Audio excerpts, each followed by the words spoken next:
Hello everyone, welcome to the next video in the series talking about some operational considerations for not only blind pilots but really anyone, but kind of looking at it from a blind pilot perspective, going through some things with the screen reader, which is kind of what we're going to do today. I wanted to talk about fuel planning, which I talked about I think in the last video,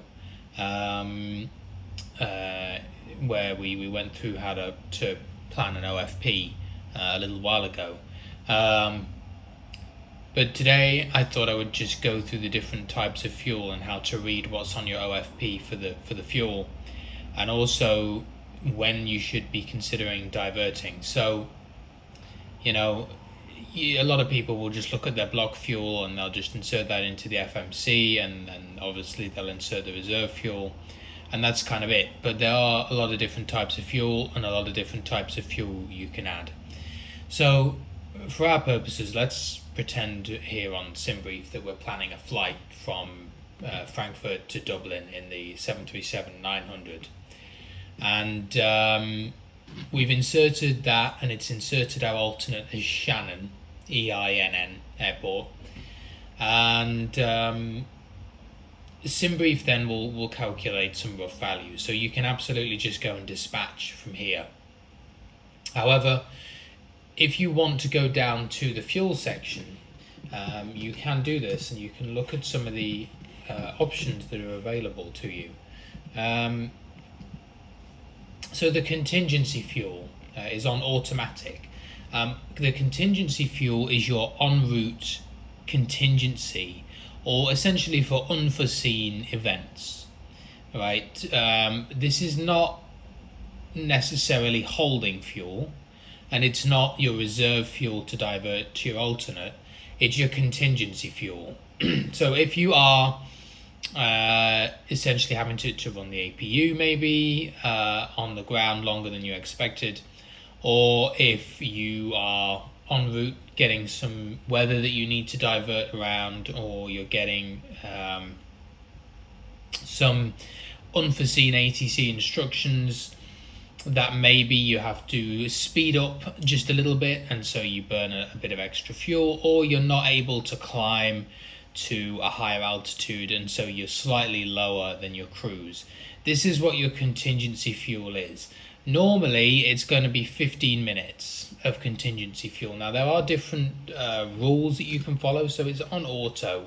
If I click into this, you can choose EASA flight rules, or you can then go and choose specific percentages, so 3% or 3%/10 minutes, 3% or 15 minutes, so it'll just choose whichever one is higher, 3% or 20 minutes. So for example then, if your 3% of the total trip fuel will be more than 20 minutes, it will choose that. But if 3% is in this case probably not going to be 20 minutes because it's such a short trip, they'll probably just choose 20 minutes of contingency.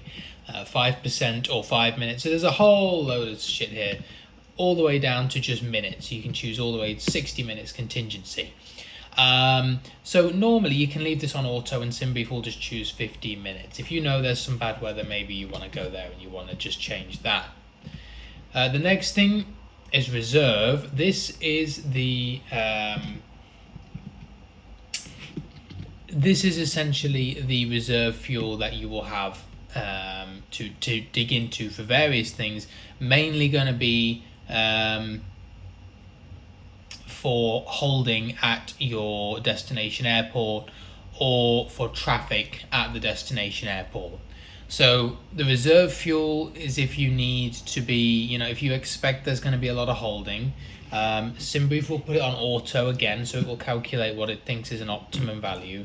But if you want to come in here again, you can choose this to various different flight rules: FAA auto, FAA domestic, blah blah blah blah blah. You can also choose minutes, right, all the way up to 90 minutes of reserve fuel. We'll leave it on auto as well.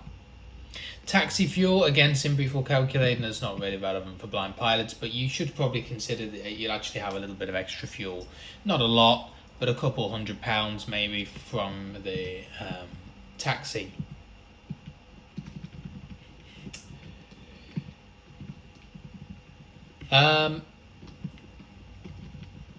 Right, there's a lot of different types of fuel here. So for simplicity, let's just go through some of this and kind of um, point out some of the main ones, because you don't need to look at all these.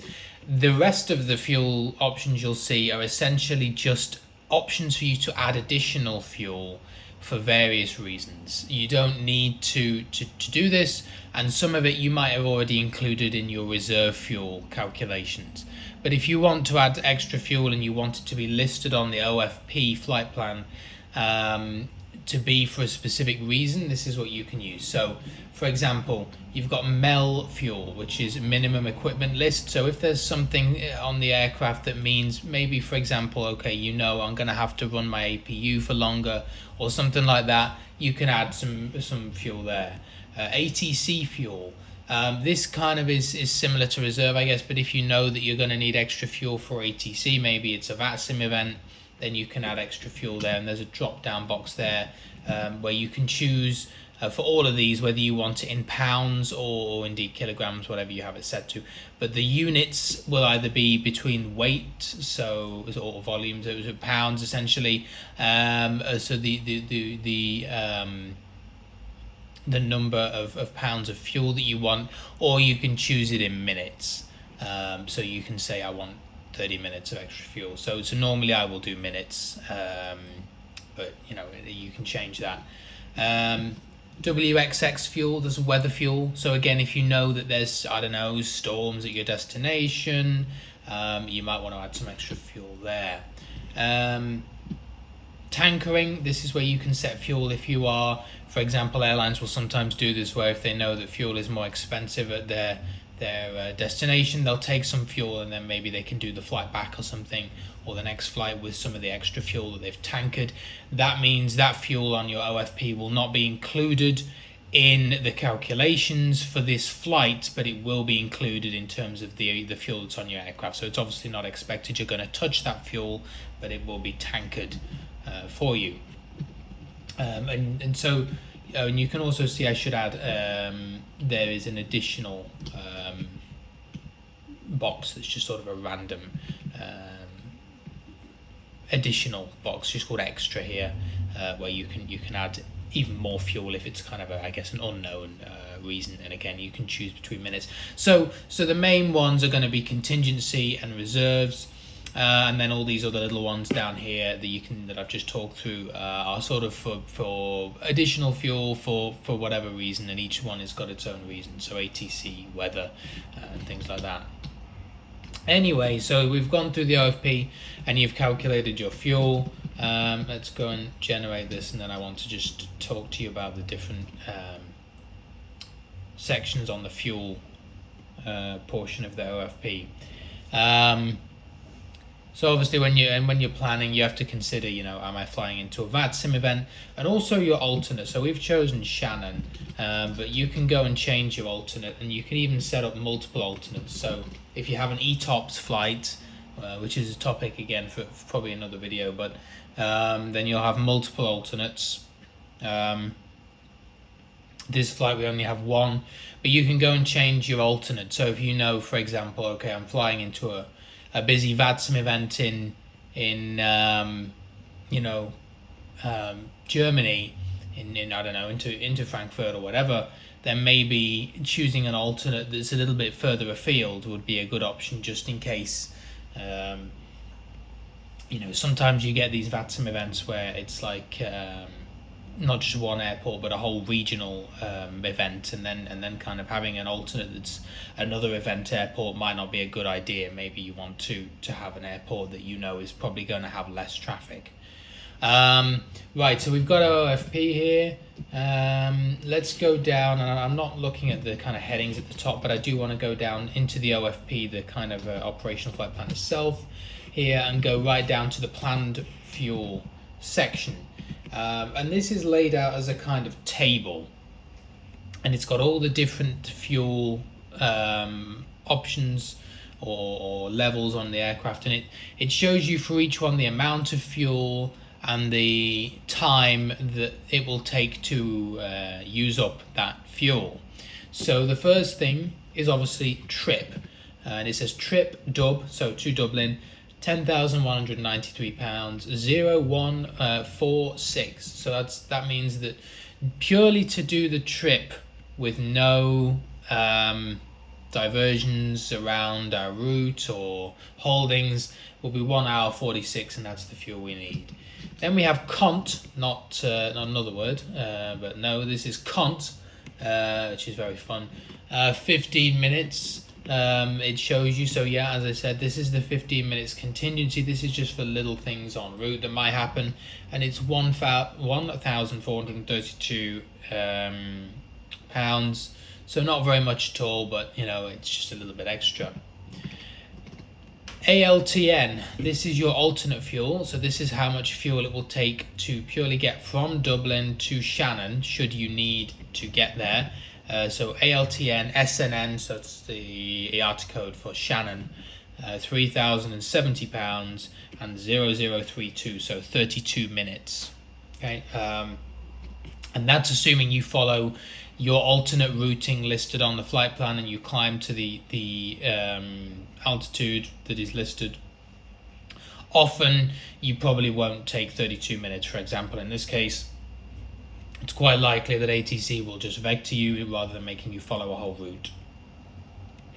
So you probably get some shortcuts and you'll probably save a bit of fuel there too, but that's assuming you're following this, and this is kind of what you need.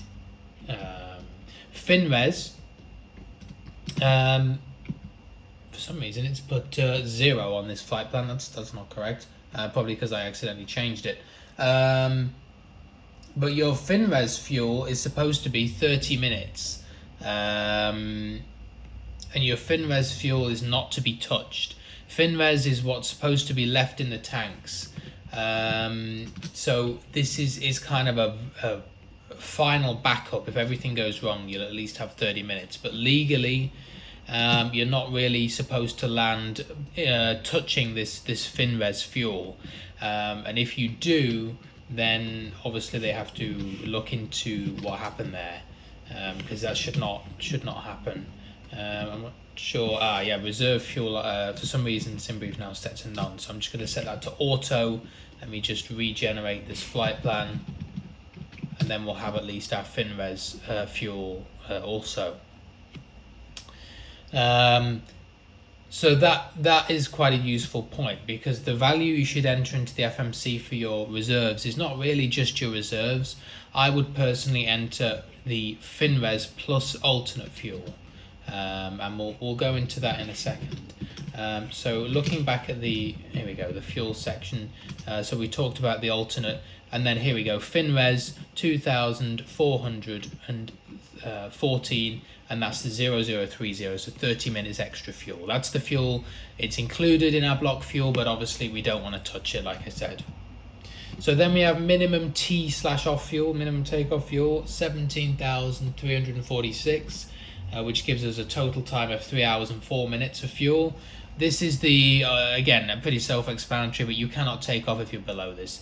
Normally that's relevant to real-world pilots if they've had a really long taxi or a long hold. You might sometimes hear them getting a bit nervous about this minimum takeoff fuel value, because if you've burnt additional fuel on the ground and you didn't necessarily account for it in the planning stage, you know you have to be taking off below this, above this minimum takeoff fuel. And then it says extra 0000, so that's the way you can add extra fuel, and we haven't done that for this flight. It also shows the taxi fuel, so taxi at Frankfurt is £500 for 20 minutes. So the block fuel, as you can see here, total 17,846. So you can see there, the total fuel to fly just the trip was 10,363. So you can see how much extra fuel we've got there. And then if you go down, it shows you the FMC info, and you can see FinRes plus alternate, which is 5,523. So you may as well just be conservative, round that up. I would always round it up rather than down. 5.6 in the FMC. What is FinRes plus alternate then? Well, FinRes plus alternate is essentially your minimum diversion fuel, which means if you are holding at the destination at Dublin in this case, there comes a point where you have to divert, really, or you have to make a decision. Well, we'll talk about this, but you're not supposed to land below your minimum diversion fuel. So when you're holding, you really need to check the progress page or do some mental calculations and figure out how much fuel you're going to be landing with, because in this case we cannot really land below 5,600 pounds. So it's not about we're going to sit in the hold until we hit 5,600 pounds. You need to make sure you don't land below that. Why? Well, really, because if you are coming in, let's say you've held and then you're coming in to land and you're below 5,600 pounds, and then they suddenly say, okay, the airport is closed, or weather has closed the airport or whatever, then you have to go around and you have to fly to your alternate. And if you have below the minimum diversion fuel, then you're probably going to land at your alternate airport with less fuel than you are legally allowed to. You're probably going to dig into that FinRes fuel, that 30 minutes of fuel, remember that I said you're not supposed to touch. So yeah, when you're in a hold or you're being vectored, you need to make sure you're going to land above your minimum diversion fuel, i.e. FinRes plus alternate. So the alternate fuel to get you to Shannon in this case, and the FinRes fuel, as I said, the extra backup 30 minutes that you're not supposed to be touching. Now, this does not mean that you cannot do certain things to try and get yourself into your destination. If you're in the hold, in this case, let's say you're in the hold at Dublin, and you can see that you're not going to be able to hold for much longer, and because you're going to be below your minimum diversion fuel when you land, if you don't decide to divert soon, you have the decision to make. You can divert for sure, or you can decide to commit to your destination airport, and this is perfectly legal to do, but you have to have certain operational considerations taken into account.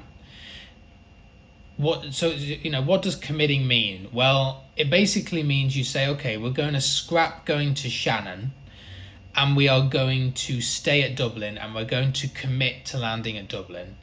And that means you can use your extra alternate fuel, in this case, which was 32 minutes of extra fuel that we had for the diversion to Shannon. You can commit that fuel to Dublin, which then means you can essentially hold, right, for an extra sort of 30 minutes, ish. Or certainly you can fly around for a bit extra and not have to worry about it. You can commit that extra fuel. To commit to a destination, you have to have reasonable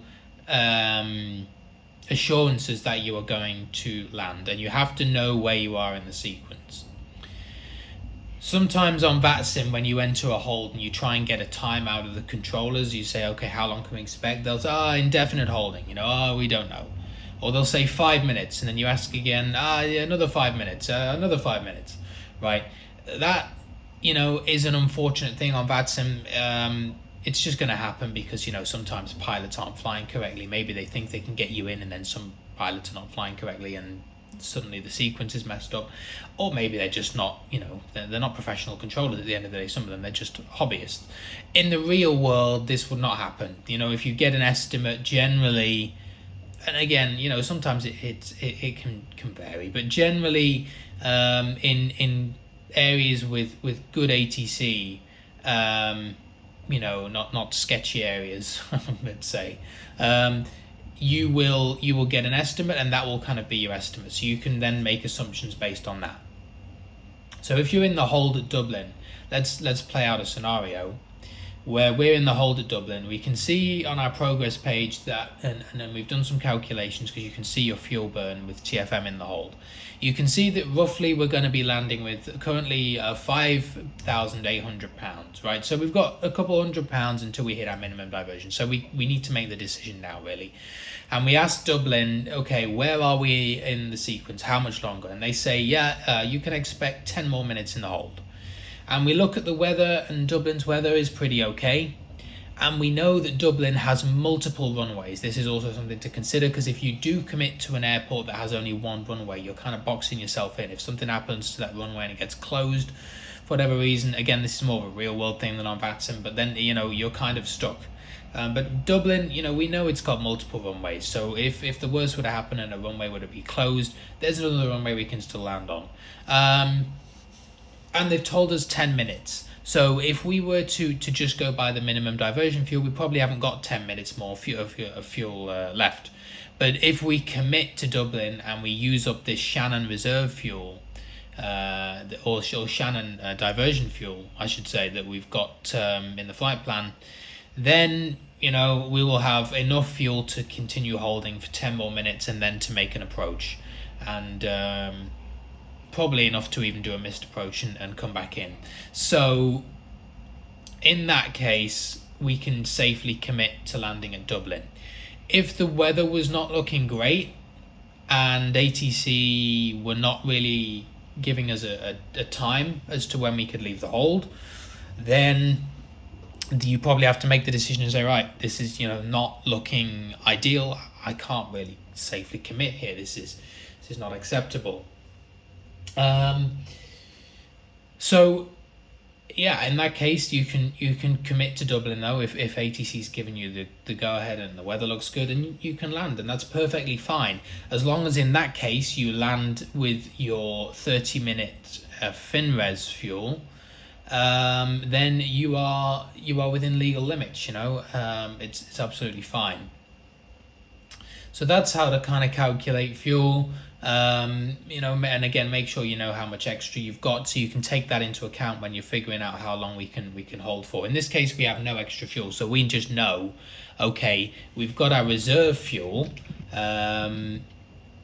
which was 30 minutes, and we know we've got our contingency fuel, which was 15 minutes. So in theory, we could hold for 45 minutes. However, of course, that's assuming everything's gone perfectly and the route's been flown optimum in a really optimum way and everything like that. So normally that doesn't happen. Normally you're always going to use a little bit of your contingency fuel just by maybe flying at a slightly faster speed, or the weather is ever so slightly different to the OFP, what it's forecasting.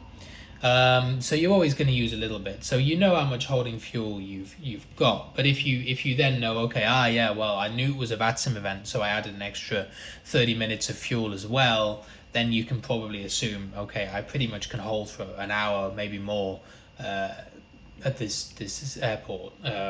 Now, this is all real world considerations. Of course, on VATSIM, nothing's going to happen if you land below the minimum diversion fuel or whatever. It's just kind of cool to simulate these things. And sometimes, if you're flying into a VATSIM event and you really want to fly into the event, then you just have to accept that maybe we will land below the legal limit. But try at least, and if it's an event especially, put some extra fuel on, and then you're not going to have that happening. And the other thing to consider, of course, is the blind pilot side of this, right? So we always prefer ILS approaches, and so you don't want to choose an alternate that doesn't have an ILS if you can help it. But also you can consider that maybe weather, in terms of certainly visibility, is not really a concern for blind pilots. The only things we're interested in is maybe the wind, really, and any kind of convective activity like cumulonimbus or whatever. It doesn't really matter for us if the airport's shrouded in fog or clouds, because we're going to be auto landing anyway. So in that case, you can maybe make some slightly different operational decisions to sighted pilots, where they might decide, I can't do this destination actually, because the cloud coverage is making it so difficult that it's probably going to be below minimums. But for us, we can say, well, we don't care about that, so as long as we can land, then we're okay to commit. So yeah, there's a couple of slight differences to consider, but quite cool, especially at these busy VATSIM events when you have to hold and then you have to start considering. And it's something that you probably want to think about. So hopefully this was useful. Again, there are always going to be slight variations. In the planning stage of a flight, you got to remember that the planning stage is different to the operational stage. So there's also always going to be slight differences. And there are certain situations even in real life where you can dispatch, you can have a flight plan without an alternate on it. Again, I think it has to be less than a 6-hour flight, and you have to have perfect weather at the destination and multiple runways.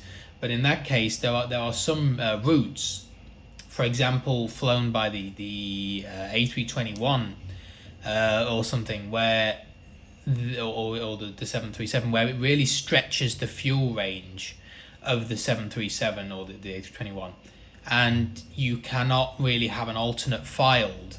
So what they do is they, in certain unique situations, if the destination has pretty much good weather and multiple runways, they will just dispatch you without an alternate, and you can use that extra fuel, but it has to be obviously pre-approved.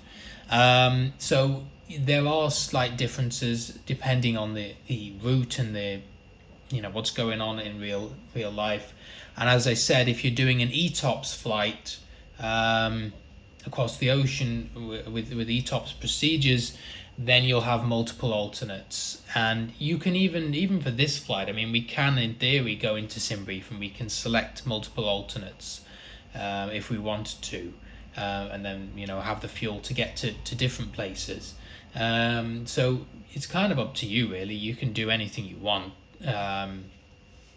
But yeah, it's pretty cool and kind of enjoyable, especially when the fuel is free and we don't have to pay for it. So who really cares? If you're doing an event, just load some extra fuel. Who cares? We're not paying for it. We get it for free. BVI Virtual, we steal it generally. If these idiots won't give it us for free, we just go and nick a few barrels from the airport and hook it up to the aircraft and just get going ourselves. Anyway. I hope it was useful, and I will see you in the next video. Again, if you have any kind of operational considerations, especially for blind pilots or something like that, you want me to talk about, drop a comment and I'll have a think if I can make a video out of it.